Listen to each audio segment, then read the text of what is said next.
ZYU 202, Rádio Conselheiro FM, operando em 87,7 MHz. Conselheiro Paulino, Nova Friburgo, Rio de Janeiro. O programa a seguir é uma produção independente e de inteira responsabilidade dos seus produtores. Olá, boa tarde. Tudo bem? Sejam todos muito bem-vindos.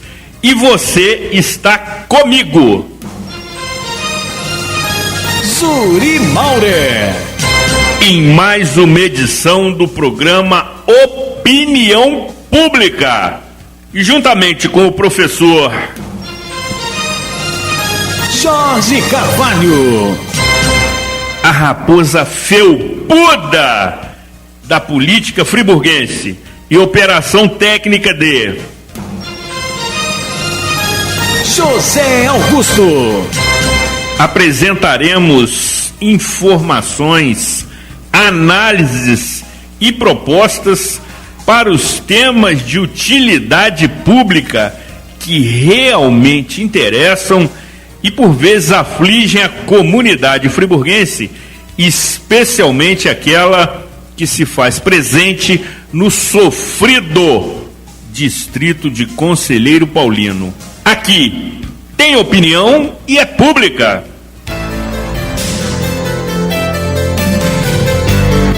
Informações, análises, propostas. Está começando o programa Opinião Pública.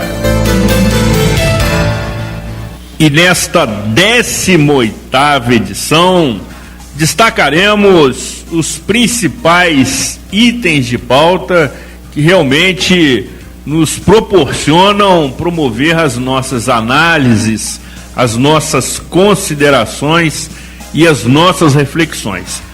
As movimentações no cenário político, no que se refere sobretudo ao âmbito municipal e federal, nos oferece realmente itens bastante interessantes e diria quase que inesgotáveis, até porque a dinâmica dos entes administrativos que têm a responsabilidade de administrar os diferentes poderes sempre nos proporcionam estas observações. Sendo assim, nesta edição teremos a oportunidade de tecer as nossas considerações acerca de diferentes assuntos que realmente temos certeza ser do seu interesse.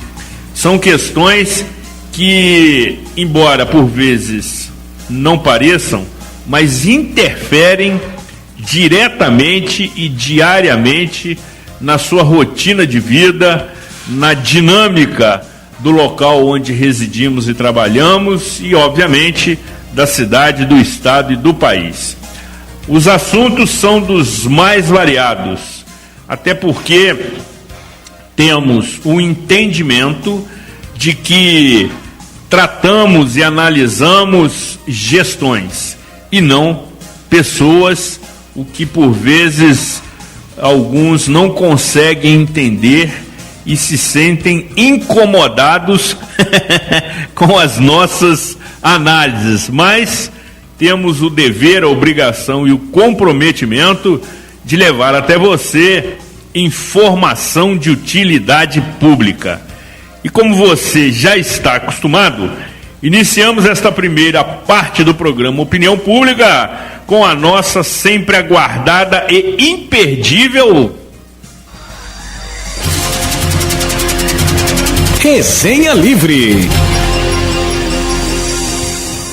que também é protagonizada pelo nobre amigo e preocupado, se bem que me parece que não se trata do único torcedor, vascaíno, o professor Jorge Luiz Ribeiro de Carvalho. Boa tarde, seja muito bem-vindo, ilustre companheiro. Boa tarde, Zuri, boa tarde, Gutinho na técnica, boa tarde a nossa imensa legião de ouvintes que nos acompanham por esse sofrido distrito de Conselheiro Paulino rumo à emancipação.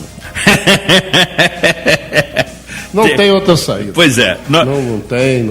Nós vamos tratar disso, professor. Não tem um distrito mais abandonado no século XXI do que no século XXI. Se não fosse o governo do Estado fazer essas obras todas aí, nós estaríamos em situações ainda do século XX. Infelizmente, não dá para tapar o sol com a peneira. A riqueza de Friburgo, parte considerável da arrecadação, sai daqui. E há uma necessidade muito grande das autoridades que governam o município olharem com carinho para Conselheiro Paulino. Diziam que o dia que o Conselheiro tivesse um prefeito aqui da região, da área, a coisa ia melhorar. Pelo contrário, está piorando. E nós não estamos aqui para botar pano quente em cima de ninguém. Exatamente. Não é? O distrito está abandonado, está... nada diferente do que vinha dos governos passados, né? O que nós tivemos aqui foram as intervenções do governo do Estado por conta da tragédia e assim mesmo não foram concluídas, como por exemplo a canalização do córrego Dantas e a sua melhoria de encontro com bengalas, que fazia parte do PAC, e até hoje não... Esperamos que os próximos governos, tanto federal quanto estadual, possam cuidar dessa situação. Mas a verdade é essa, nós não discutimos aqui pessoas, nós discutimos ideias ou a falta delas. Atualmente estamos discutindo muito a falta de ideias, porque as ideias que aparecem aí são muito ruins. Infelizmente é isso, Zuri, mas... Nós temos opinião, ela é pública. Sem dúvida, sem dúvida. Vamos continuar falando aqui, doa quem doer. Incomode a quem incomodar. Exatamente. Falar em incomodar, rapaz, tem uma notícia aqui, né? Vamos começar descontraindo da revista Isto É, gente. Sim, professor. Você lembra da Luísa Brunet? Inesquecível modelo. Pois é. Maravilhosa. Ela deu uma declaração que está aqui na Isto É, gente. Ela diz o seguinte, ela está com 56 anos. Gutinho, essa é para você. Ó. Está sem beijar na boca e sem sexo há 2 anos. Que isso, professor? Que coisa. Mas tem algum site aí para inscrição, não, né? Não sei, eu só vi a notícia, eu vou pesquisar aqui. Pois é, pode ser que haja algum site para... Isso é só para descontrair. Lógico, para inscrição de pretendentes. Que isso? Que desperdício, hein, professor? Exatamente, incomoda. De acordo com aquele nosso critério específico, certamente. Agora, professor, antes de avançarmos, temos aqui inúmeros assuntos para tratar. Já algumas edições, por conta aí da efervescência, que é um termo ótimo. Esse é bom. Esse é bom. Das eleições. A efervescência, ela é do mesmo nível do velhaco. Teve isso, exatamente. Outro dia você usou esse termo, eu achei muito engraçado, porque é um termo assim, muito antigo e que por vezes é utilizado. Mas já há algum tempo nós não trocamos ideias aqui, não damos uma palhinha sobre o futebol, que é o esporte da nossa preferência e da grande maioria daqueles ouvintes que nos prestigiam com a sua audiência. E aí já lhe pergunto, como está a situação no Clube de Regatas Vasco da Gama? As eleições foram marcadas, depois foram suspensas, enfim, qual o cenário de momento? O cenário do Clube de Regatas Vasco da Gama é daquela frase daquele velho político de Minas Gerais, Raposa Felpuda, como você gosta, que numa das crises, eu até já contei isso aqui no Reza a Lenda, numa das diversas crises políticas do Brasil, perguntaram a ele como estavam as coisas, ele disse, a coisa está tão feia que vaca não está conhecendo bezerro. E lá no Vasco, assim, ninguém se entende. Não se entende? Tem várias correntes dentro do clube, traições, acordos que não são cumpridos.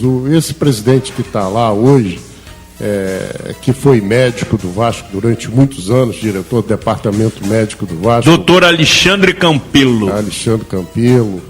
Ele conhece a fundo aquela política lá, e por conhecer a política do Vasco, ele se tornou presidente num acordo contrariando a vontade dos associados, que votaram em maioria no Júlio Brandt. Mas como a eleição do Vasco é indireta, são os conselheiros que definem, e tem os beneméritos, que são membros natos do conselho. Esses beneméritos, que são aí na sua maioria seguidores, ou melhor dizendo, asseclas de Eurico Miranda. Asseclas é ótimo. Segue o presidente, ex-presidente lá, não pode ter outro nome. E são asseclas do Eurico Miranda. Eles deram uma volta no quadro social do clube, e o Júlio Brandt, que até então o Campelo era aliado dele,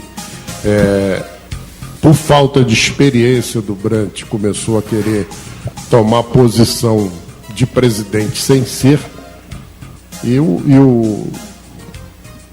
esse presidente atual acabou se juntando ao grupo do Eurico, esse Campelo, se juntou ao grupo do Eurico e deram uma volta no Júlio Brandt e nos associados.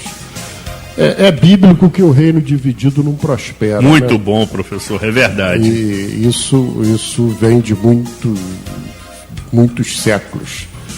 E o Vasco da Gama, outrora gigante, hoje é um reino dividido à beira da falência. Que isso? À beira da falência, apesar do imenso patrimônio que tem, do belo estádio que tem, das sem dúvida, instalações, sem do dúvida. parque aquático, das 3 sedes que tem no Rio de Janeiro. E a sua riquíssima história, né, Exatamente, professor? Que é fantástica. A sede do Calabouço, que é belíssima, a sede da Lagoa, que abriga lá os barcos que competem no remo, né, porque o clube é de regatas, e o belo patrimônio lá de São Januário. Falta ao Vasco pessoas de caráter para conduzir essa história de milhões de torcedores. São mais de 10 milhões de torcedores espalhados pelo mundo. Então, essas pessoas precisam ser tratadas com respeito. Eu falo isso, Zuri, porque eu participo, eu sou sócio, eu contribuo todo mês. Eu tenho direito a voto, apesar de Eurico ter caçado o meu direito. Porque... por telegrama não, né? Não, por safadeza mesmo. Por mau caratismo dele. Não foi só comigo, foram diversos sócios, inclusive sócios patrimoniais, para que pudessem participar da eleição, tinha que pedir autorização a ele. Eu nunca vi isso. E eu presenciei, porque o Bruno, meu filho, é sócio patrimonial. E nós fomos lá à secretaria do clube. Não, você tem que fazer uma carta ao doutor Eurico. Que carta, se eu sou sócio proprietário? Sócio proprietário é dono do clube, não tem que fazer carta para presidente. Presidente é transitório. Sem dúvida. Mas, então, foi isso que aconteceu. E a justiça parece que está tentando dar uma enquadrada nessa quadrilha que nos últimos anos se instalou no clube gigante da colina, desgovernando o clube de regatas Vasco da Gama, que um dia volta ao seu caminho. Isso aí sem dúvida. Vai aparecer alguém bem intencionado que não tem acordo com empresários, porque você observa os atletas que jogam no Vasco são todos de empresários, inclusive os meninos que saem da base. Se você olhar, Zuri, presta atenção que, por exemplo, Matheus Vital, menino da base, jogou ano passado, hora titular, hora reserva, de repente ele foi jogar no Corinthians. Exato. Né? Hoje é titular do Corinthians, e ele foi jogar no Corinthians por uma bagatela de 6 milhões de reais, do que para um jogador promissor é troco. Sem dúvida, valor irrisório. É isso, aí você pega o Douglas. O Douglas, ano passado, o Eurico vendeu o Douglas no meio do ano, meio do campeonato, para a Europa também por bicharia. Esse ano foi o Paulinho, e assim vai, por quê? E o próximo que vai é o Pikachu, que já não é mais do Vasco, já é do Carlos Leite, que é o empresário que manda e desmanda em São Januário. Então, quando o Eurico tinha sanidade, que ele já teve. É verdade. Ele já teve. Ele um dia... Já teve, né, professor? Já teve isso, não né? é insano a vida toda, não. Ele disse que a Lei Pelé iria acabar com os clubes, porque o clube formador não era mais o dono do passe do jogador, como não é. E você observa que o futebol do Rio de Janeiro é promissor em se desfazer de craques de grande futuro. Vinícius Júnior foi embora agora do Flamengo, está fazendo sucesso lá no Real Madrid, e outros tantos do Fluminense, do Botafogo e do próprio Vasco da Gama. O que acontece? Chega um determinado ponto que ou o clube coloca o salário do jogador na proporção do valor do seu passe, ou tem que liberar o jogador. Então o clube não é dono. Ele forma, ele gasta na formação, ele investe, mas não é dono. Aí é brincadeira. Então o futebol está assim. Infelizmente é isso que nós temos aí. É uma situação que não é só o Vasco, né? Tem muitos clubes em situação pior, mas que a mídia esconde, né? Então a coisa vai por aí. Sem dúvida, professor. É algo assim extremamente até incompreensível, porque lesa o patrimônio dos clubes, que deixam de arrecadar como deveriam, e aí passam por situações realmente bastante difíceis, né? A grande maioria, ou quase que a totalidade, passa por dificuldades financeiras extremas. Exatamente. Né? E, enfim, por conta dessas administrações absolutamente equivocadas e, por vezes, mal intencionadas. Zuri, por exemplo, você quer ver uma coisa que não entra na cabeça? Sábado nós tivemos o jogo Fluminense e Vasco. Exatamente. Por sinal, qualidade técnica horrorosa. Horrorosa. Não é? O que não é novidade, futebol está assim. Aí você vê que o Maracanã, ele tem um custo para ser utilizado que passa de R$500 mil por partida. Isso é um absurdo, né? É um absurdo. E como o mando de campo era do Fluminense, e o Fluminense hoje está focado em outra competição muito mais interessante para ele do que o Campeonato Brasileiro, lógico que a torcida do Fluminense não ia ao jogo, não iria. Certamente. Não é? Normalmente já não vai. O foco do Fluminense é outro, é o jogo de hoje. É o jogo de hoje.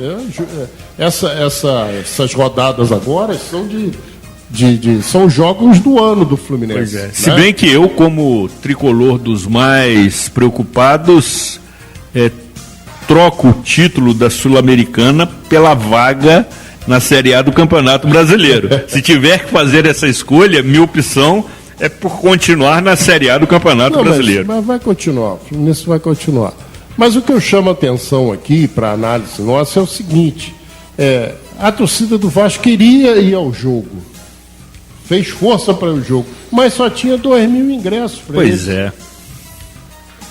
Não, o jogo, o mando de campo Fluminense é só um pouquinho aí pro Vasco e acabou, 2.000, 5.000, não sei. Normalmente se fosse 10 mil. É 5% da lotação. Não é? Quer dizer, aí o Fluminense deixou de ganhar dinheiro e teve que pagar para jogar, pagou. Certamente. Teve um prejuízo de mais de 200 mil naquele jogo. Por essa questão que não dá para entender, porque se os clubes pagam esses salários monstruosos a esses pernas de pau que aí estão, que não merecem ganhar o que ganham, estou falando de um modo geral, todos eles, todos os clubes. Sujeito, por exemplo, esse goleiro do Flamengo que está criando esse caso todo aí, ele ganha R$1 milhão por mês, rapaz. O goleiro nunca fez um gol. Diz que dizem que era especialista em defender pênalti. O cara chuta do lado direito e ele pula do lado esquerdo. Exatamente. Ganha R$1 milhão. Você já viu isso? É absurdo. Quanto ganharia o Pelé? Trazendo para os dias de hoje. No mínimo 100 milhões mês, perto desse negócio que está aí. Então, se esses clubes têm a capacidade administrativa de fazer lambança, porque eles treinam para fazer lambança. Eles treinam, eles parece seminário para fazer lambança. Se tem a capacidade de pagar um dinheiro desse a um jogador, tem que ter a capacidade de arrecadação. Porque o dinheiro não nasce na grama do centro de treinamento. Ainda não, né? Não é? Exato. Então esse jogo deveria ser aberto a quem quisesse ir para aliviar o caixa do Fluminense. Mas não, eles criam essas coisas. Essas né? restrições. Que não dá para entender. Pois é, isso que tem sido adotado em alguns estados segue um modelo que também foi adotado por outros países, onde o confronto entre as torcidas era bastante grave, tendo-se inclusive o registro de mortes, né, por conta do enfrentamento.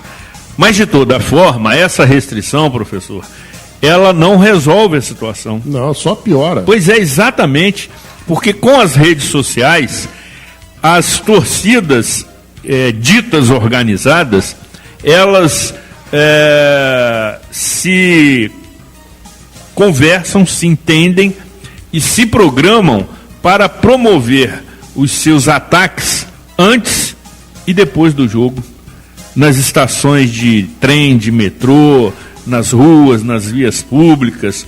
Ou seja, essa restrição é uma restrição que traz um enorme prejuízo financeiro às equipes, aos clubes de futebol, mas não trazem efetivamente um benefício no que se refere à segurança pública. Ou seja, isso só coloca para fora, do lado de fora dos estádios, o problema. Né? Nós observamos isso, por exemplo,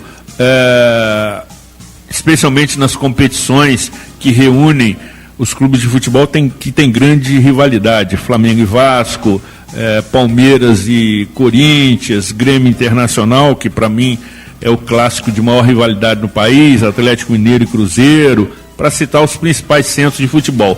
Isso apenas delimita a região do confronto, ou seja, isso o coloca... não vai ser perto do estádio, exatamente, mas ele vai ocorrer. O confronto acontece de outra forma do lado de fora. Exatamente. Então, e você falou aí de Grêmio Internacional, eu não conheço a arena nova do Grêmio, mas o estádio Olímpico eu conheci bem. E o Beira-Rio também. Interessante que lá no Beira-Rio, nada que seja azul entra. E no campo do Grêmio, nada que é vermelho. Até exatamente. A Coca-Cola, que serve, as máquinas de Coca-Cola que servem lá no estádio do Grêmio, são azuis, não são vermelhos. Os copos também, não pode nada vermelho. Você tem razão, a maior rivalidade. No meu entendimento é esse. Agora, professor, terminando essa nossa resenha sobre futebol, se bem que ainda temos algumas rodadas para o término do Campeonato Brasileiro, me parece que a situação está bem encaminhada para que o Palmeiras seja o vencedor da competição. O que é um desrespeito ao futebol, né? Primeiro, o treinador Luiz Felipe Scolari, o Luiz Felipe 7-1. 7-1, teve isso. Né? Você estava lá, inclusive. Testemunho ocular. Luiz Felipe 7-1 está arriscado a ser campeão brasileiro com um time que não é o melhor do país. Não me agrada o futebol do Palmeiras. Assisti 2 ou 3 partidas e não mais que isso, porque eu não consigo ver uma partida inteira de futebol. Eu concordo com você, professor. É um exercício de paciência. Da cãibra na vista. Interminável, é verdade. Eu assisti uma parte do jogo do Palmeiras com o River. Foi River? Boca Juniors. Lá em Buenos Aires. Exatamente. E o Palmeiras... No La Bombonera. Perdeu de 2-0 e poderia ter tomado uns 5. é porque eles só conseguiram furar a retranca no finalzinho. Aí o jogo vem para São Paulo e você vê como é que aquele time pode ser líder isolado do Campeonato Brasileiro. Tomou um banho de bola do primeiro ao último minuto do jogo. No meu modo de ver, não sei.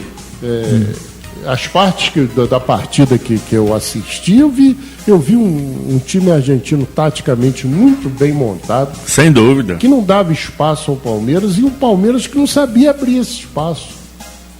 Não é? Interessante como o futebol argentino não consegue se firmar em Copas do Mundo, mas os times argentinos e os seus treinadores são muito mais capacitados que os nossos. Não sei se você tem essa impressão. Não é impressão. Tem esquema de jogo. Tem esquema de jogo. E tem estratégia, tem alternativa. Tanto é que no outro confronto entre River Plate e Grêmio, o Grêmio visitou o River Plate na Argentina, no Monumental de Núñez, venceu por 1-0.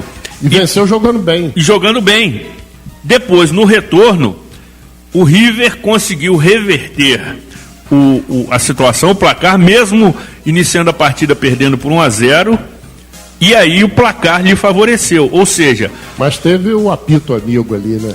Teve, mas eu entendo que não foi decisivo, não. O que o Grêmio jogou na Argentina, não jogou aqui no Brasil, em Porto Alegre. 10%. Exatamente. Então, eu entendo ser o Grêmio o melhor time brasileiro.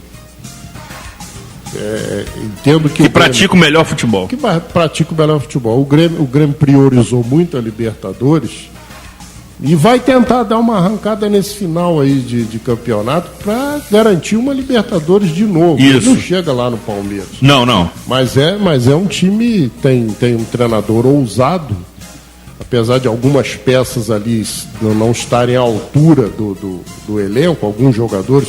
Tem um tal de Alisson lá que joga no meio campo, até já jogou no Vasco esse rapaz, que eu não sei como ele é titular naquele time do Grêmio. É um jogador que era do Cruzeiro, passou pelo Vasco e está lá no Grêmio como titular. Não está à altura do que o Grêmio apresenta. Mas em termos de futebol, eu vejo o Grêmio como assim, um destaque maior. O Internacional está tentando chegar, né?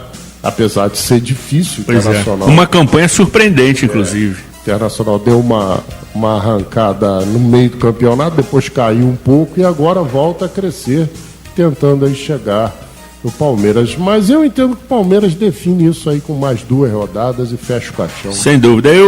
Me parece que no restante do campeonato, a tabela do Palmeiras, ela é muito mais suave e facilitada do que os demais concorrentes. Verdade. Exceto agora o próximo jogo, que é contra o Atlético Mineiro.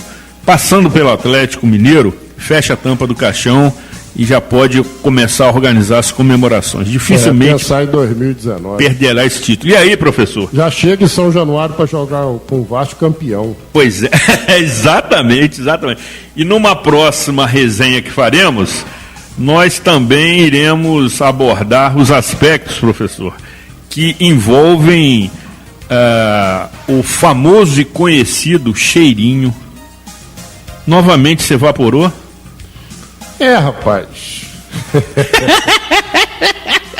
A conferir, tá certo. Vamos aguardar os desdobramentos. Muito bem. E depois do intervalo, continuaremos aqui abordando os itens da nossa pauta, sempre interessante, atraente, diversificada, na nossa conhecida Resenha Livre.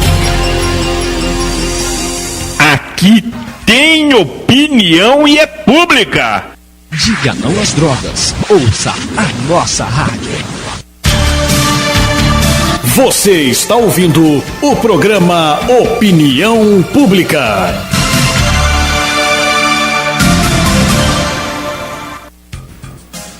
E você que está nas confecções e facções, nos escritórios, nas clínicas e consultórios médicos e dentários, nas drogarias, nas barbearias e salões de beleza e começou a nos acompanhar a partir deste momento, estando em nossa audiência rotativa, fique tranquilo, este programa será reapresentado na íntegra no próximo sábado, a partir de 14 horas, no seu rádio em 87,7 MHz, pelo site www.radioconselheirofm.com.br ou também pelo aplicativo da emissora disponível no Google Play. Anunciamos também que na próxima segunda-feira o programa Cidade Real, exibido pela TV Zoom e também transmitido pela internet a partir de 22 horas, estará tratando de temas relacionados à educação, à literatura, à cultura, à música, enfim. Será um programa muitíssimo interessante, como os demais da série, com a presença de um ilustríssimo convidado que domina todas essas temáticas, que irá certamente, pela sua articulação, pela sua exposição de um raciocínio lógico, irá agregar bastante conteúdo ao tema. Vale acompanhar com muita atenção. Professor Jorge Luiz, segue a pauta, você tem aí na sua anotação itens muitíssimo interessantes que ficam à sua escolha. Pois é, antes de seguir a pauta aqui, registrar com pesar o falecimento do ex-vereador, companheiro meu de Câmara, no meu primeiro mandato, Valdir Fernandes. A família do Valdir, o nosso abraço e os nossos sentimentos. Sem dúvida, professor. Nossa solidariedade nesse momento. É vida, né? Olha só, o Gilmar Mendes, valoroso ministro do STF, diz que é necessário, extremamente necessário, e espera que seja aprovado pelo Senado o reajuste dos senhores ministros daquela casa. Pode isso, Jorge? Entendo que não, né? Pois é. Isso não é momento, fim de administração, momento de transição. As pessoas precisam ter um pouco mais de responsabilidade nesse momento. Primeiro que é um Senado que foi aí devastado pelas urnas. Essa bancada que está lá... Renovação de 85%. É uma bancada que levou aí a chibata, do voto chibata mesmo das urnas. E vai votar um negócio desse? Eu acho que, entendo que suas excelências, os valorosos ministros, deveriam aguardar um pouco mais a posse dos novos senadores, que ocorre... Interessante, né? Ocorre 31 de janeiro, né? Esse mandato parlamentar, tanto na Assembleia quanto na Câmara e no Senado, ele vai até 31 de janeiro. Até 31 de janeiro. A posse dos novos senadores e deputados federais e estaduais é 31 de janeiro e quando eles elegem a mesa diretora a contar de 1º de fevereiro. E as câmaras não, né? As câmaras tomam posse no dia 1º de fevereiro, exatamente. Ao prefeito. Quer dizer, nós vamos ter um Congresso Nacional até 31 de janeiro. Esse Congresso que está aí é o que dá posse ao Bolsonaro e ao seu vice. A Assembleia Legislativa que dá posse aí ao Wilson Witzel. E quem é o vice dele? É um vereador do Rio de Janeiro, da capital fluminense, chamado Cláudio, vamos buscar o sobrenome. Tá certo.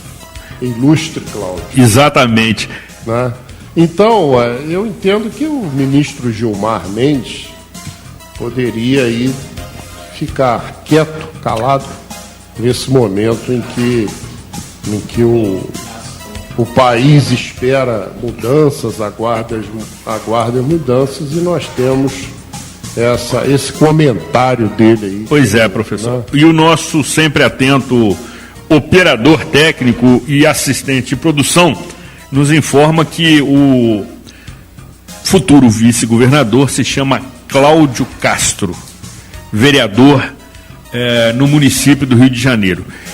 E acerca dessa subservação, O presidente eleito, Jair Bolsonaro, afirmou na manhã desta quarta-feira que um eventual reajuste dos salários dos ministros do Supremo Tribunal Federal de 33 mil para 39 mil é preocupante, segundo o presidente eleito. Abre aspas para a sua manifestação. Estamos em uma fase em que ou todo mundo tem ou ninguém tem. Nós sabemos que o judiciário é o mais bem aquinhoado entre os poderes. A gente vê com preocupação, afirmou Jair Messias Bolsonaro. Sem alarde, o presidente do Congresso Nacional e do Senado, Eunício Oliveira, do MDB do Ceará, que não conseguiu a sua reeleição, devidamente defenestrado. Exatamente. Colocou na pauta de votação desta quarta-feira o projeto de lei que pode reajustar os vencimentos do judiciário com possível efeito cascata, porque é assim que acontece. De acordo com Bolsonaro, ele não foi comunicado da decisão por Eunício e disse agora esperar que a maioria do parlamento decida da melhor maneira possível essa questão. Se aprovado, veja bem, professor, o rombo nas contas públicas pode chegar a 6 bilhões por ano, segundo parlamentares. A proposta estava paralisada na Comissão de Assuntos Econômicos da Casa desde 2016 e apanhou inúmeros senadores de surpresa. Eunício, no finalzinho fazendo lambança, né? Pois é. Depois reclama da chicotada que tomou. O Eunício é um senador antigo do MDB, e o MDB precisa retomar o seu caminho histórico, sair dos atalhos que se envolveu com a corrupção, com pessoas que não tem nada a ver com o partido. Ainda é a maior bancada do Senado, com 12 senadores. Exato. E vai poder indicar o próximo presidente, mas esse caminho de retorno à história que o MDB tem com o país não se dará pelas mãos de Renan Calheiros, que é o que se fala à volta de Renan à presidência do Senado. O MDB, ou ele retoma o seu velho caminho ou acaba. A verdade é essa. E não é, esse senador não tem representatividade nem condições morais de presidir o Senado. Sem dúvida. Não tem. Sem dúvida. O MDB tem nomes importantes, tem da líder da bancada, que é a senadora Simone Tebet, do Mato Grosso do Sul, que tem todas as condições de presidir o Senado e seria a primeira mulher da história daquela casa a presidi-la. E tem o senador Jarbas Vasconcelos, que está voltando, é um homem também muito experiente na casa, estava como deputado federal, está voltando para o Senado. Então, que as escolhas sejam feitas na qualidade. O MDB precisa parar de valorizar a mediocridade. É verdade. Muito bom. Né, professor? Fez um acordo com a mediocridade e não abre mão. Exatamente. Então valorize aquilo que tem de bom, porque todos os partidos têm os bons e os ruins, mas as direções partidárias têm uma vocação pela mediocridade que é espantosa, Zuri. E as urnas, de uma maneira assim muito cruel, fazem essa avaliação, professor? Porque o eleitor observa essas movimentações todas, o eleitor vai cansando, ele vai enjoando desse tipo de coisa, né? Você pega, e desse tipo de gente. Né? É verdade. Você pega o estado do Rio de Janeiro, os camaradas que eram donos do partido aí faziam o que bem entendia. Expulsava, convidava, tirava, intervia em diretório, está todo mundo preso. Né? Quem que vai comandar o MDB no estado do Rio de Janeiro? Ninguém sabe. Ninguém sabe. Coisa boa não vem. Tem que ser não vem. Não vem. Só se tiver aí vai acabar batendo na mão do amigo do Gutinho, o Max. Quer ver? Eleito deputado estadual. Que é preposto do Pisciano. Foi prefeito de Queimados.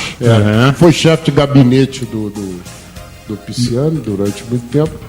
É até boa pessoa, deu bem com ele. E carregava uma determinada mala, né? Reza a lenda, né? Reza a lenda. Que carregava uma mala de um lado para o outro. Agora, uma pergunta aqui, por que no negócio da Luísa Brunet vocês falaram de padaria no intervalo? Professor, segue a pauta? Segue a pauta e reza a lenda. A conferir e dado o momento nós faremos aqui uma resenha sobre essa nossa afinidade com as padarias de Conselheiro Paulino. E aí, professor? Mas continuando nessa questão de financeira que assola o país, sim. Nós temos ainda a notícia que 16 estados correm riscos de insolvência. Dos 26. Dos 26. Né? 16 estados brasileiros. Olha que ponto nós chegamos. Né? A ponto do presidente. Eu não gosto disso, eu tenho que falar. Quando o Tribunal de Contas começa a opinar é porque a coisa está feia demais. O presidente do Tribunal de Contas do Estado de Minas Gerais, que atende pelo nome de Cláudio Terrão, admite a possibilidade de, declarada a insolvência do Estado de Minas Gerais, a permissão para demitir concursados. Que isso? Pode isso, Jorge? Segundo ele, o Estado de Minas Gerais tem 600 mil servidores. Quer dizer, então o próximo governador, o Zema... Romeu Zema, filiado ao Partido Novo, que já deu o recado dele, já é aquilo que eu digo: se você está eleito, toma posição, se toma posse, publica decreto, baliza seu governo, porque senão você vai ser joguete na mão do conforme a gente está vendo por aí. Ele já balizou o governo dele, ele já deu o norte, ele não recebe salário. O vice-governador não recebe e nenhum secretário vai receber salário. Registrou em cartório. E mais, professor, ele realmente está pretendendo propor uma gestão absolutamente diferente do que nós observamos. Tanto é que nesse mesmo sentido que você coloca, em que todo o primeiro escalão, juntamente com ele, seu vice, não terão remuneração. Até que todos os salários estejam em dia. Exatamente. Também ele, nesse sentido, já anunciou que qualquer dos integrantes da equipe de transição, que já está trabalhando com a atual administração, não fará parte do seu secretariado. Porque ele entende que pode haver tendências não republicanas ao governo do Estado. Ou seja, caso ele tenha realmente sucesso na sua proposta, e torcemos e acreditamos que isso aconteça, ele vai se destacar no cenário nacional, não tenho dúvida disso, por conta de uma administração extremamente austera que ele está pretendendo impor na administração do Poder Executivo em Minas Gerais. Exatamente. É um posicionamento interessante e dá margem, esse posicionamento dele, dá margem para o presidente do TCE, o Cláudio Terrão, fazer esse pronunciamento, se colocar a favor da demissão de servidores concursados. Aí eu vou perguntar ao Cláudio Terrão, sei que ele não vai responder, né? Porque o cargo de conselheiro do Tribunal de Contas, que devia ter outro nome, também é vitalício, como é do servidor concursado.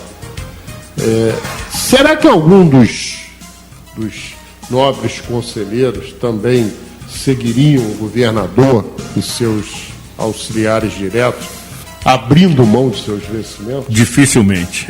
Então aí fica difícil, né? Pois é, a situação é bastante crítica na maioria dos estados, conforme você trouxe essa informação, e o nosso estado do Rio de Janeiro também passa pela mesma situação. Exatamente. Né? Apesar de o estado do Rio de Janeiro estar com a situação Equacionada. O que não significa Resolvida. conforme você sempre nos ensinou. Ela está equacionada. Ou seja, a equação está montada. Devidamente delineada. Agora a solução depende de quem for pegar lá a caneta e o papel para resolver. Por quê?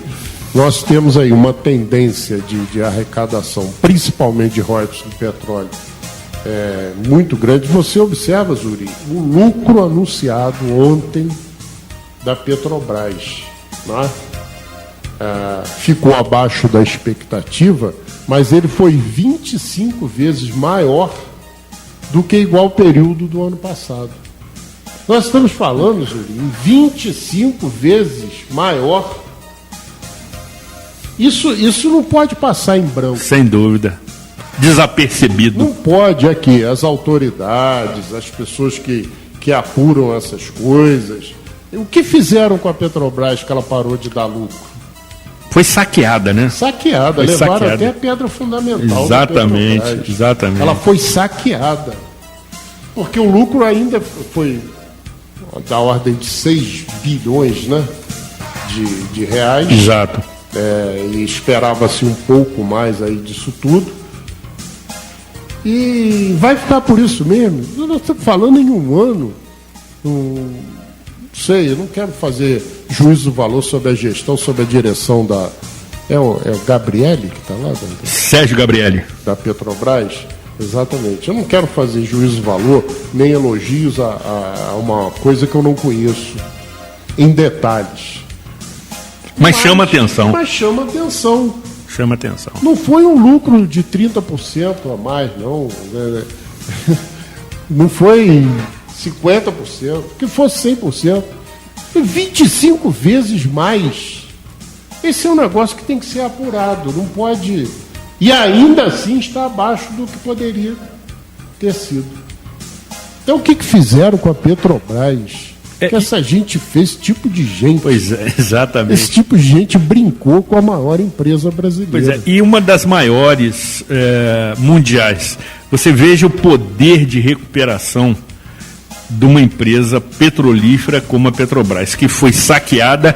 Em determinados momentos, os seus balanços apresentavam prejuízo, se recuperou em pouquíssimo tempo e um ano depois, comparativamente, conforme você está apresentando, traz um lucro que aí, evidentemente, os especialistas podem dissecar a composição desse lucro, mas que representa uma evolução extraordinária.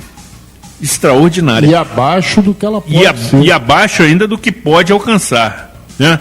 Mas realmente isso, sobretudo, nos remonta ao que tentaram fazer com a empresa de todas as maneiras e ainda assim ela sobreviveu. Zurida, tem um detalhe. O governo brasileiro reconheceu perante o mercado financeiro americano uma dívida monstruosa causada pela má administração da Petrobras àqueles acionistas que investiram o dinheiro. Exatamente. Aqui. O governo brasileiro foi lá, reconheceu e pagou uma fortuna aos investidores americanos por conta do golpe que eles tomaram na operação, na administração malfadada do Partido dos Trabalhadores dentro da Petrobras, que aparelhou a Petrobras para quebrar a empresa e fazer tudo isso que nós conhecemos. Estamos tendo conhecimento. Porque não adianta falar, quem administrou a Petrobras esse tempo todo? Foi o PT. Ou não? Vai querer direito de resposta? Vai querer direito de resposta? Pois é. Hã? Estamos aqui à disposição. Não fui eu, não foi você, Certamente. Não foi Gutinho. Quem administrou a Petrobras foi o PT. Aquela senhora essa senhora que foi tirada da presidência. Dilma Vana Rousseff. Que perdeu a eleição lá em Minas. Era presidente do Conselho Administrativo da Petrobras enquanto ministra de Minas e Energia. Ou estou errado? Quando compraram a refinaria de Pasadena, que é aquele ferro velho que está lá nos Estados Unidos. Exato. Né? Compraram um ferro velho. E que foi negociado agora recentemente. É. Foi negociado agora recentemente. Com um grande grupo petrolífero americano. Mas a preço de banana. Por conta de toda a circunstância que envolveu, né? Exatamente, então. A refinaria. Quem vai dizer que não sabia, quem autorizou, assinou a autorização juntamente com todo o Conselho Administrativo, porque ela era presidente, mas tinha os demais membros que assinaram para a compra dessa refinaria que deu prejuízo enorme. A refinaria, que é o polo petroquímico de Itaboraí, segundo um especialista, já contei isso aqui, tem equipamentos que estão no porto do Rio de Janeiro que só chegam em Itaboraí de navio. Você já comentou isso aqui. Né? Inacreditável futebol clube. Gente que trabalha lá e que me contou essa história. Esse material está enferrujando no porto do Rio de Janeiro, porque não tem como chegar em Itaboraí de navio. Obviamente. Né? Poderia, talvez, chegar a São Gonçalo. No máximo. Mas ia ficar por ali. Então, era o seguinte, compravam-se as coisas, de qualquer maneira, visando a propina. Só pode ser isso. Só pode ser. E aí, de determinado momento, o polo parou por causa de crise, parou porque não podia avançar. Exato. Não tinha equipamento para avançar. Agora os chineses parece que entraram de sócio e estão retomando lá, não sei quais as modificações que eles vão fazer. Provavelmente, com toda certeza, esse equipamento não será utilizado. Deve ser motivo de permuta para outras operações chinesas em outros lados do mundo. E a coisa está sendo retomada gradativamente. Então, Zuri, brincaram de administrar esse país. Brincaram. Aí dá nisso aí. Que você chega numa eleição e dá vontade nem de sair de casa. Você tem que escolher o que estava lá no prato, lá o cardápio era aquele, não tinha outro, ou come ou morre de fome. Pois é. Não é? As opções foram... Lamentável. Isso aí, sem querer fazer crítica a quem quer que foram seja, sofríveis, mas, é verdade. Quando for defender alguma coisa, procure saber direitinho, porque entrar numa discussão da eleição presidencial, que a última coisa que se pensou foi questão administrativa. Né? A última coisa que se tentou discutir foi programa de governo. Discutiram tudo, se o sujeito era feio, se era bonito, se ia matar certo tipo de gosto, se não ia matar, se ia dar tiro, se não ia. Se o outro ia botar um bujão de gás a R$49, quer dizer, então... Pois é. Não, umas coisas... Pô, o Brasil não pode discutir isso mais, não. Exatamente. Ninguém falou. A pauta tem que ser outra. A pauta não pode ser essa. O país não pode discutir mais esse tipo de coisa enquanto você tem 14 milhões de desempregados e outros 14 que não procuram mais emprego. Na informalidade. Quando você tem aí mais de 20 milhões de analfabetos. Você tem uma geração que nem estuda, nem trabalha. E o país discutindo bobagem, se o cara gosta disso, não gosta daquilo. Eu não vou falar as coisas aqui porque o horário não tem. Mas quem sabe poderemos ter uma uma versão noturna. Rapaz. Não. Mediocridade. Exatamente, é o compromisso com a mediocridade. E não abre mão. Aí você vê que 16 estados estão à beira da falência. 16 estados, mais da metade dos estados brasileiros. País rico desse, rapaz. Onde vai parar isso tudo? Pois é, professor. Vamos aguardar o que vai começar a acontecer e assim temos a expectativa a partir do início do próximo ano. Também só informando aos nossos atentos ouvintes que a diplomação de Jair Messias Bolsonaro acontecerá no dia 11 de dezembro. Segundo entendimentos entre os poderes, esta diplomação já tem data prevista para acontecer. Será no dia 11 de dezembro, também conhecido como Dia do Engenheiro e Arquiteto. Hoje é dia do radialista? Então, parabéns a todos os companheiros. Temos que saudar a categoria. Nós vamos saudar a categoria. Muito bem, professor. Antes de concluirmos esta parte do programa, vamos relembrar fatos, por vezes inusitados, que ficaram registrados na história da política, que, segundo é dito pela sabedoria popular... Reza a lenda. Reza a lenda que determinado político aqui em Friburgo estava num estado de saúde lamentável, já desenganado pelos médicos, e então um chefe político foi visitá-lo. E ele, o doente que estava sofrendo lá, falou assim: doutor, eu não tenho mais esperança. O médico esteve aqui e disse que, infelizmente, no máximo eu tenho mais um mês de vida. Aí o líder político falou: fica triste não, que o mês passa rápido.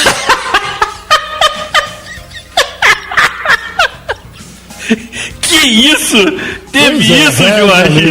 Muito bom, sensacional. E após este imperdível momento de descontração, que também constará das memórias do ilustre professor Jorge Carvalho, em livro que está sendo produzido sobre a competente orientação editorial da queridíssima professora Márcia Machado, tendo o título provisório de Nasci Desprovido do Medo. Estamos apresentando o programa Opinião Pública.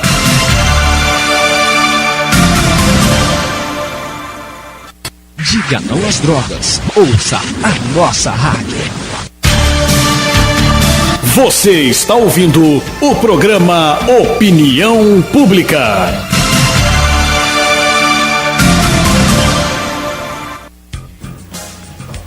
E você que está nas construções, nas oficinas, nos pontos de táxi, nos postos de combustíveis, nos supermercados, nas bombonieres, nas padarias.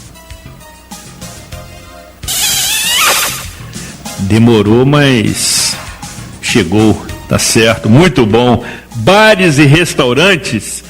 E começou a nos acompanhar a partir deste momento, estando na nossa qualificada audiência rotativa. Fique tranquilo, este programa será reapresentado na íntegra no próximo sábado, a partir de 14 horas, no seu rádio em 87,7 MHz, pelo site www.radioconselheirofm.com.br ou também pelo aplicativo da emissora disponível no Google Play. E nesta parte restante do programa Opinião Pública, você continua comigo, Zuri Maurer, e com o professor Jorge Carvalho, protagonizando a nossa, diria, polêmica e imperdível resenha livre. E vejam bem, senhores ouvintes e senhoras ouvintes, ainda não tratamos de quesitos no âmbito municipal. Vale acompanhar e vale aguardar. E aí, pois é, exatamente. E você tem também um relato a fazer acerca de uma constatação que você fez em uma obra realizada por uma concessionária de Nova Friburgo, no que se refere aos serviços de tratamento e distribuição de água e também coleta de esgoto. E aí, professor, para encerrar a pauta a nível federal, comentando aqui as notícias do Planalto, também tivemos a notícia, a confirmação de que na quinta-feira deste mês, na primeira quinta-feira desse mês, também conhecido como 1º de novembro, Dia dos Homens. Pois é, de todos os santos, né? Verdade. Se bem que me parece que no dia 2 finados aí também é um dia que traz algumas dificuldades para aqueles homens que não têm um comportamento que deveriam tê-lo, né? Muitos são lembrados dessa nessa data. Então, no dia 1º de novembro, Sérgio Fernando Moro, juiz federal da 13ª Vara, que fica localizada em Curitiba, capital do estado do Paraná, desembarcou no Rio de Janeiro, se dirigiu à residência do presidente eleito Jair Messias Bolsonaro, conversaram com a presença também de Paulo Guedes na ocasião, e durante cerca de 2 horas trataram de vários aspectos relacionados à aceitação ou ao convite e à confirmação da presença de Sérgio Moro como ministro da Justiça, comandando o que já se chama de um superministério, que vai ter poderes ampliados, inclusive sobre a Polícia Federal, sobre a Polícia Rodoviária Federal, sobre a Receita Federal, sobre o COAF, que é o Conselho de Administração Financeira, enfim, terá as suas autonomias ampliadas e, sobretudo, permitindo, segundo o próprio Sérgio Moro, na sua justificativa para aceitação do convite, que ele poderá reforçar e ampliar o alcance da Operação Lava Jato. O que lhe parece esta aceitação deste convite e, obviamente, futura posse do juiz federal Sérgio Moro no Ministério da Justiça? Osório, eu vou confessar aqui ao amigo ouvinte, a você, a todos que nos acompanham, que eu não achei prudente. Prudente é um bom termo. Não achei prudente é um bom termo, professor. O convite por parte do presidente eleito e a aceitação por parte do juiz em questão. Até porque o processo da Operação Lava Jato ainda não está concluído. E ele deveria, ao meu modo de ver, essa é a minha opinião e ela é pública. O meu modo de ver, o presidente eleito não deveria ter feito esse convite. Não deveria ter feito. A prudência exige isso e não deveria ter feito.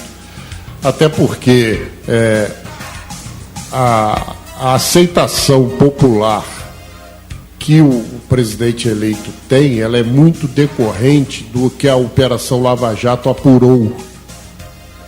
Sem fazer juízo de valor e querer dizer que o juiz em questão estava a serviço de A ou B. Ele não estava fazendo o serviço dele. Da melhor forma. E muito bem feito, mas ele deveria ter concluído esse serviço. Meu modo de ver, minha opinião, entendo que foi um ato... Quem convidou não deveria convidar e quem aceitou não deveria aceitar. Ponto final. Simples assim. Simples assim.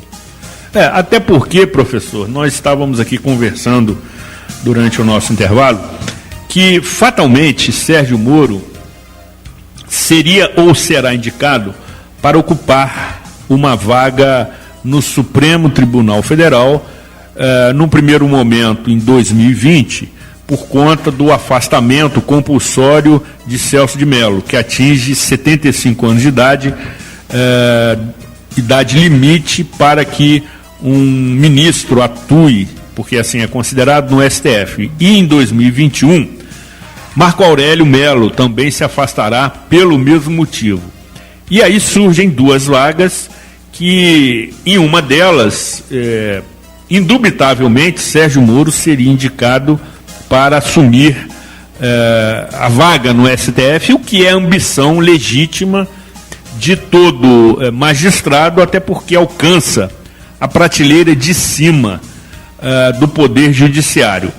Mas concordo com você, não houve prudência das partes, não havia essa necessidade premente.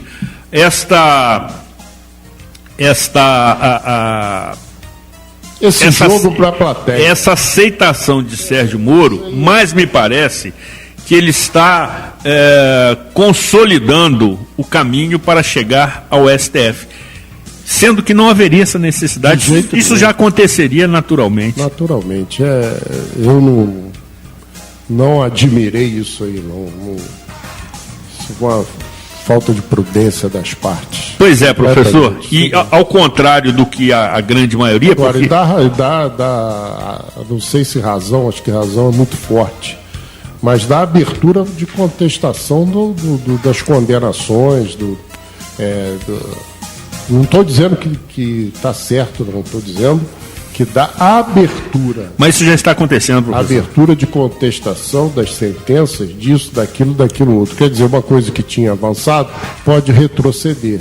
E o país não pode brincar mais com retrocesso. Não, exatamente. Então, foi um ato infeliz do presidente eleito e mais infeliz ainda do juiz que aceitou. Pois é, o Partido dos Trabalhadores, conforme você já indica, já está preparando as suas petições contestando todas as decisões de Sérgio Moro no processo que envolve o então presidente Luiz Inácio Lula da Silva. O advogado, como dizia o doutor Ulisses Guimarães, você está vendo alguém sentado ali? Aí o sujeito dizia, não estou vendo não, mas ali tem alguém sentado, é o fato, Sua Excelência o fato. É ele que está em questão aqui.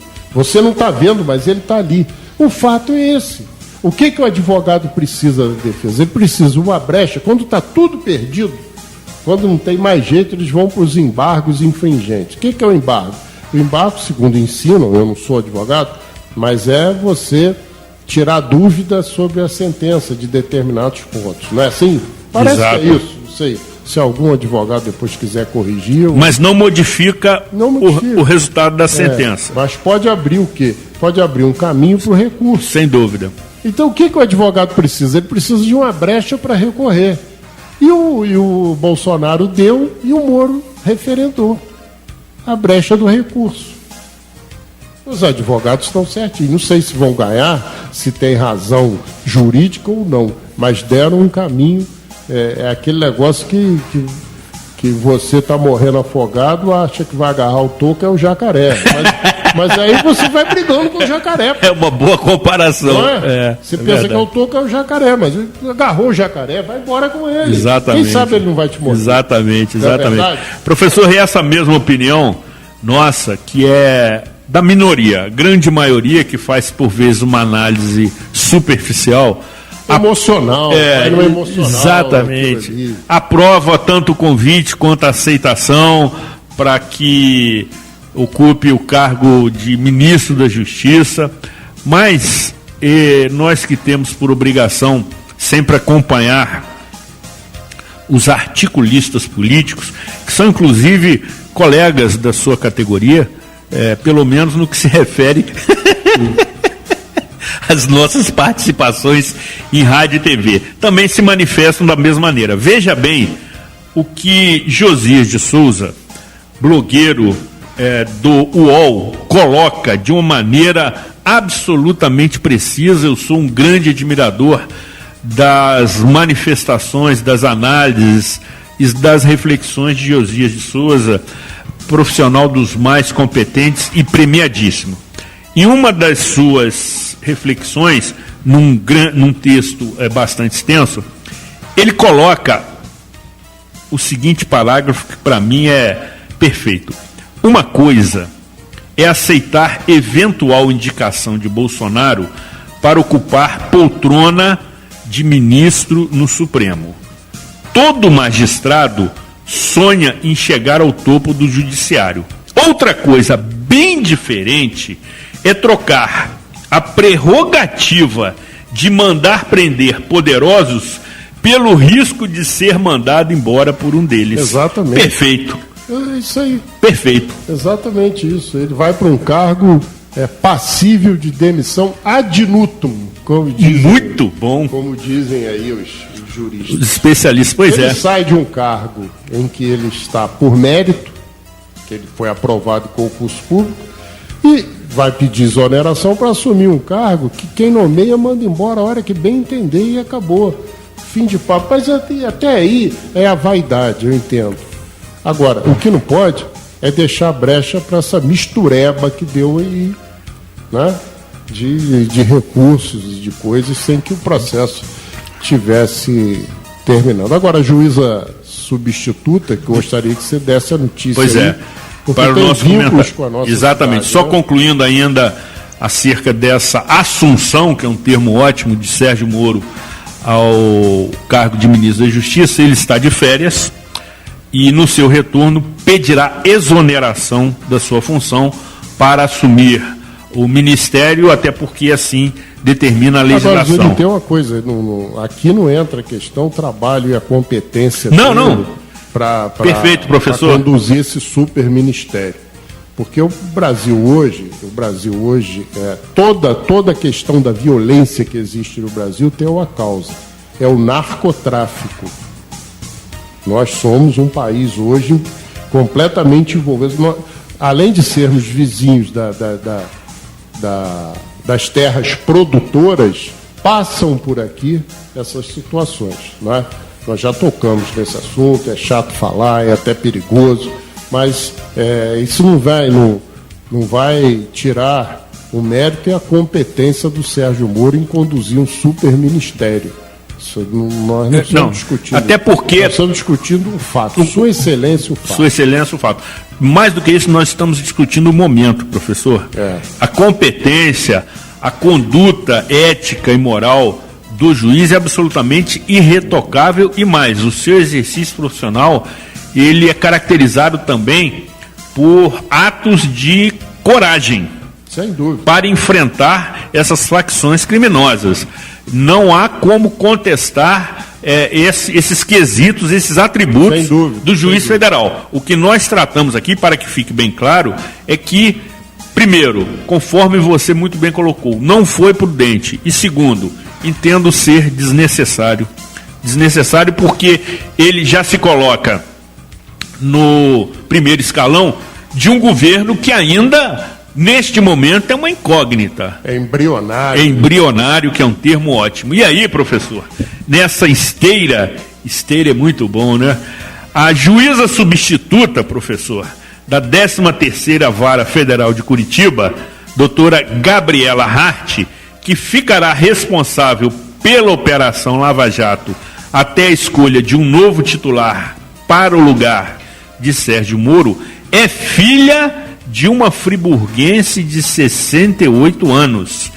Descendente das famílias Mesquita e Ferreira, Marilza Ferreira Hart, que mora no Paraná desde 70 anos, ou seja... Desde os anos 70. Desde os anos 70, desculpe, boa correção, poderá ser nomeada titular nesta vaga, e isso depende, evidentemente, da escolha do TRF4, Tribunal Regional Federal da 4ª Região, para que assim também chegue a essa condição. Mas existem vínculos familiares com Nova Friburgo. É verdade. Família Mesquita, né? Parece seu Ari Mesquita. Exatamente, seu avô. É o avô dela, eu conheci, seu Ari Mesquita. Conheceu? Conheci.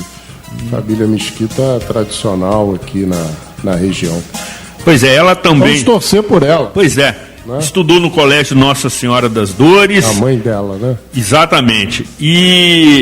Ou seja, existe todo um vínculo familiar com Nova Friburgo. Isso aí. O que nos coloca novamente no cenário nacional. Inclusive, a menina vinha passar férias aqui, né? Exatamente. Não é a menina, a juíza hoje, desculpa aí o termo. Mas esse menino é carinhoso. Enquanto jovem, né? Passava férias aqui na localidade de Muri. Segundo a sua mãe, Marilza, as diversões prediletas da doutora Gabriela eram montar o cavalo do seu Joca em Muri, andar nas antigas charretes puxadas por bodes na Praça do Suspiro, subir o teleférico e visitar seus tios em Cordeiro. Veja, também a família tem ramificações no município vizinho de Cordeiro. Boa sorte para ela. Ela, inclusive, que no seu currículo, professor, já tem feitos realmente bastante significativos, como a ordem de prisão de José Dirceu. O famoso Zé Botox. Tem isso. É engraçado que ele deu entrevista outro dia para a revista Isto É, né? Pois é. Tá certo. Ele está me parece que agora cumprindo pena domiciliar. Mas a ordem de prisão foi exarada pela doutora Gabriela Hart, que tem fortes vínculos com Nova Friburgo, mas entretanto foi criada em São Mateus do Sul, a 150 quilômetros da capital paranaense. E aí se desdobra toda a sua história familiar, conhecendo inclusive o seu marido Jorge Hart, engenheiro químico, que também atuava em empresas governamentais, e aí evidentemente segue a história familiar. Muito bem. Depois dessa resenha muitíssimo interessante. Aqui rapidamente? Sempre. Nós comentamos aqui num dos programas passados que seria de bom alvitre. Alvitre é ótimo, professor. O vocabulário rebuscado hoje. Que o Paulo Guedes, o futuro ministro da Fazenda, com superpoderes. Na realidade, ministro da Economia. Que Economia, né? É uma coisa mais global. É um âmbito maior ainda. Que ele fizesse o convite para que a equipe do Banco Central permanecesse no cargo, até pela independência do Banco Central, que se faz necessário. E o Paulo Guedes é da mesma opinião nossa. Você vê aí, ó. Ele também é pela independência do Banco Central.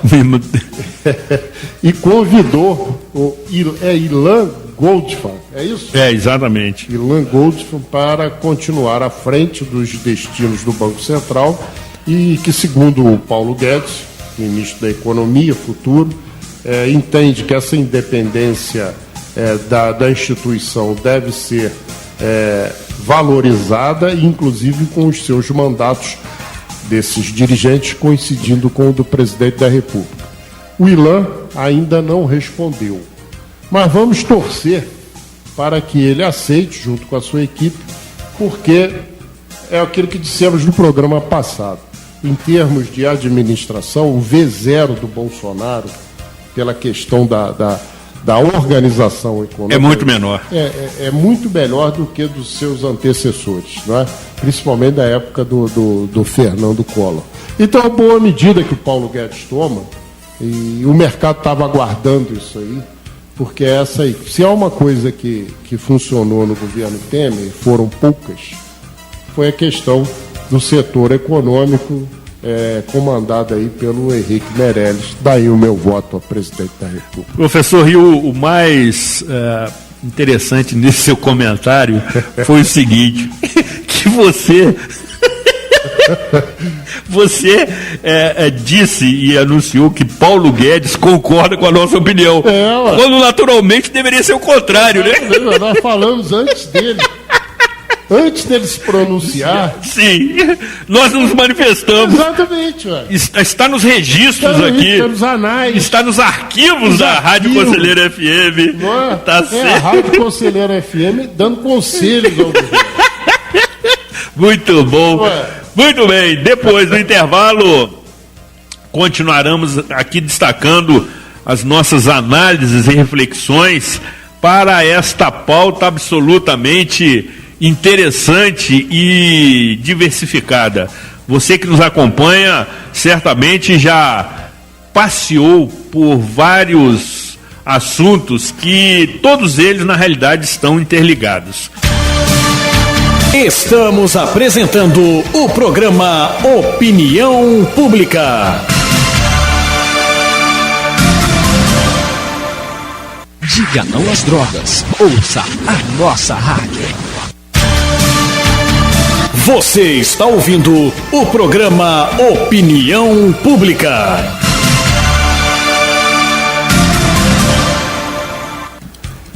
E você que está nas agências bancárias, nas repartições públicas, nas igrejas e templos religiosos, nas creches e escolas, nas portarias dos prédios, em sua casa ou mesmo no trânsito, e começou a nos acompanhar a partir deste momento, fique tranquilo, este programa será reapresentado na íntegra no próximo sábado a partir de 14 horas, no seu rádio em 87,7 MHz, ou pelo site www.radioconselheirofm.com.br e também pelo aplicativo da emissora disponível no Google Play.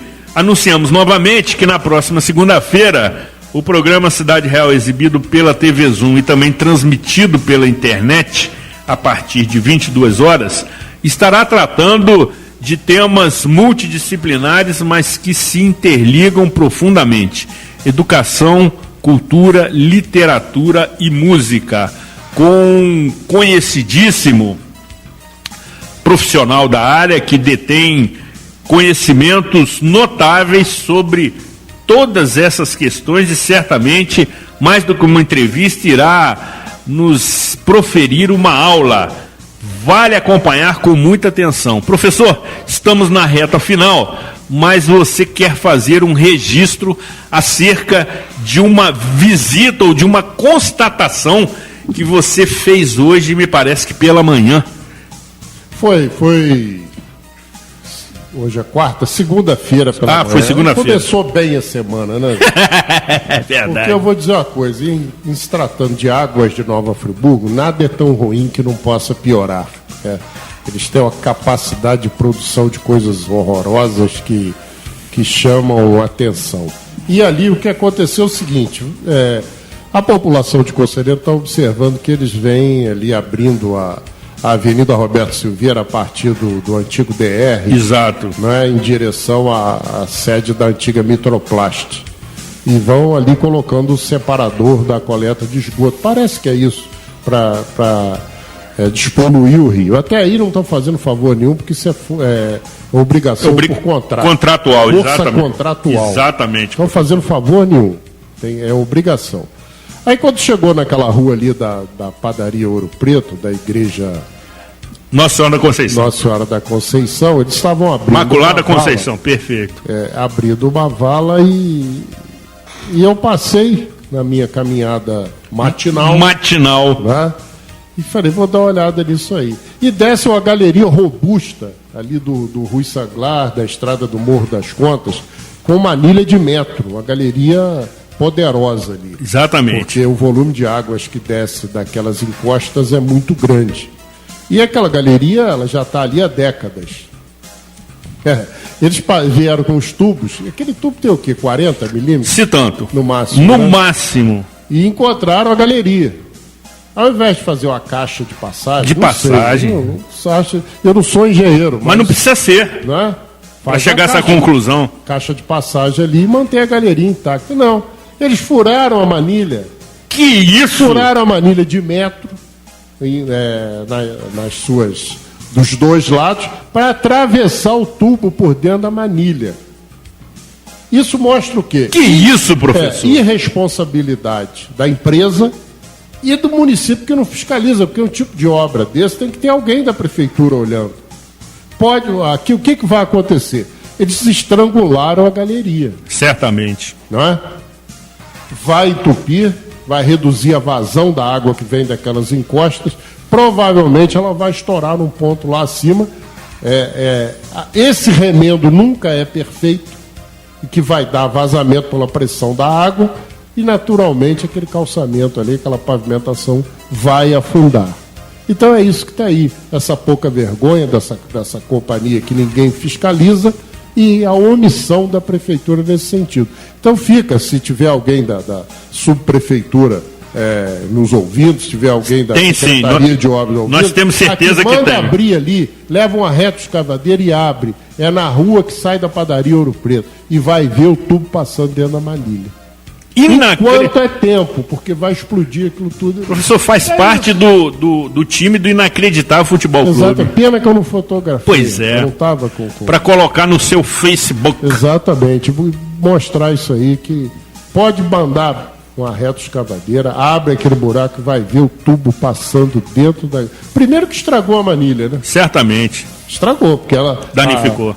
Não tem recuperação. Você não consegue fazer chumbar, como diziam antigamente. Tinha isso. Você não vai conseguir recuperar a manilha. A parede da manilha já fica prejudicada. Comprometida. As suas duas paredes vão ficar comprometidas. E mais um tubo passando no seu interior.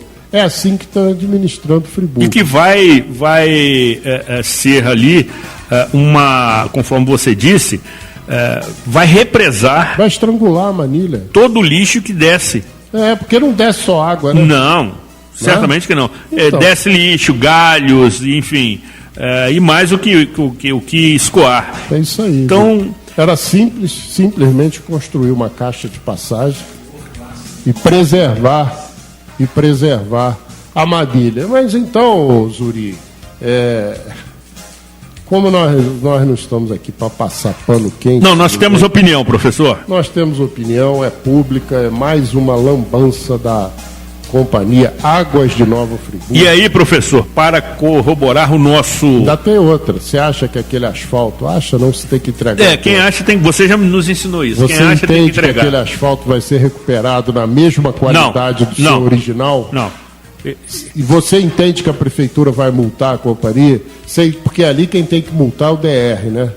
Exatamente. Ali é uma rodovia estadual. Exatamente. Veja bem, professor, É isso a rua em questão, o nosso operador técnico e eficiente assistente da produção informa que é a rua Plácido Lopes Martins. Rua Plácido Lopes Martins. Que fica ali com a Avenida Governador Roberto Silveira. Fica entre a Padaria Ouro Preto e a Igreja de Pode Imaculada abrir ali, Conceição. a senhora subprefeita, pode mandar uma reto lá, junto com o secretário de obras, que é bom chamar o secretário de obras. E eu descobri que o advogado Nader Pedro é o fiscalizador. Aí. Pois é. Chama o Nader Pedro também e mandam uma multa em cima dele. E essas obras, e finalizando, me parece que deveriam ter o aceite da municipalidade. Sem dúvida. O aceite técnico. Agora imagine em quantas galerias descem dessas transversais, dessas encostas todas. Será que fizeram isso em todas elas? Abriram galeria para atravessar tubo? Fica aqui não. Fica o dever de casa, professor, para que nas suas caminhadas matinais... Agora tem que andar com o celular. Pois você continue acompanhando essa obra, que vai ter segmento, para conferir e constatar, porque é algo absolutamente inadmissível. Para mim, o resumo é o seguinte: desperdício do dinheiro público. Falta de respeito. O reparo posterior vai ser oneroso, vai causar transtorno. E fora o prejuízo pode causar aquele comércio todo ali. Pois exatamente. É incompreensível. Muito bem, encerramos aqui a nossa jornada, prometendo retornar na próxima quarta-feira, sempre às 13 horas, com reapresentação nos sábados, às 14 horas. Agradecendo o profissionalismo de José Augusto, no comando técnico da Rádio Conselheiro FM. Ele que hoje se desdobrou na função de assessor da produção, sensacional, assim como a parceria indispensável da emissora neste projeto de informação de utilidade pública. Destacamos também, obviamente e merecidamente, os comentários sempre precisos, corajosos e que por vezes incomodam, do professor